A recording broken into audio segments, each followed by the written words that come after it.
Delta T. J'ai eu mon bac pro industrie de procédés en 2012. J'étais parti pour faire un BTS chimie, mais des petits événements ont fait que j'ai pas pu prendre ce parcours.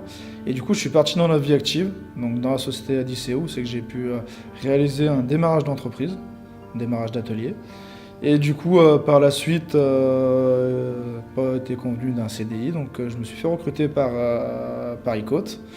Et du coup, donc, mon souhait était de reprendre les études. J'en ai parlé avec donc, mon PDG et mon directeur. Et du coup, j'ai pu intégrer donc, le BTS pilotage de procédés en 2016. Alors moi je travaille chez Adiceo. J'ai donc commencé en septembre chez eux.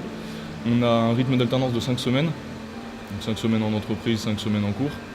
Ce rythme, c'est un petit peu long. Il faut bien prendre le temps quand on est en cours de repenser un petit peu à l'entreprise et puis quand on est en entreprise de continuer de relire ses cours parce que sinon on revient 5 semaines après et puis on a tout oublié.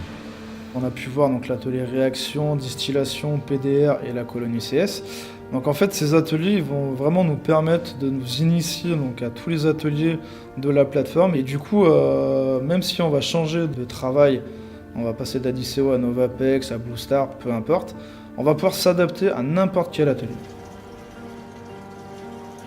Personnellement, je commence à bien me rendre compte de l'intérêt de l'alternance aujourd'hui quand on a pu travailler sur plusieurs aspects du pilotage des procédés et qu'on peut les retrouver en entreprise.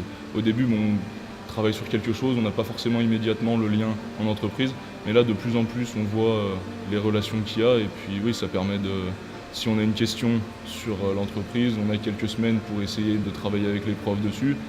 L'ensemble des profs est très motivé, a très envie de nous faire progresser, donc ça c'est très très agréable. Et puis on a des TP très régulièrement, ce qu'on avait beaucoup moins à la fac.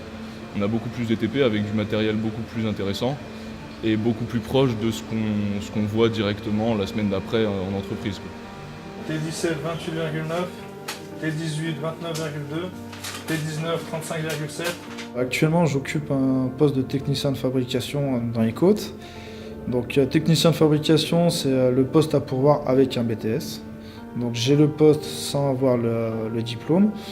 Donc après c'est vraiment fait pour renforcer mes acquis théoriques. Et après le BTS, moi mon souhait, ça serait soit de partir en licence ou si j'en ai les capacités, à partir en école d'ingénieur.